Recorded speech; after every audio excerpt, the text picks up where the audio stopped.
Magandang araw po sa lahat, may panibago tayong topic mula sa Dalagang Walis Vendor. Mga kalingap, pag-uusapan natin ngayon ang pamumuhay nga ng dalagang walis vendor. Mahirap pala ang napagdaanan nilang mag-ina noon, kaya sa hirap ng buhay na pagtiyagaan na magtinda dahil sa kahirapan para matustusan ang pang-araw-araw na gastusin.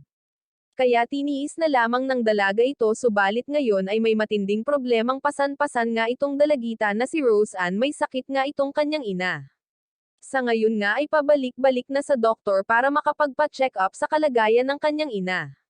Kaya napabilib ang karamihan dito dahil nga mga kalingap ay nakapag-aral siya at nakatapos ng grade 12, kahit sa ganang buhay ay nakatongtong siya sa paaralan at with honor pa. Kaya mga kalingap ay sayang nga dahil huminto ito dahil nga sa walang budget sa pag-aaral, hindi kaya ng kanyang ina, lalo na walang trabaho at may iniindang sakit pa ito.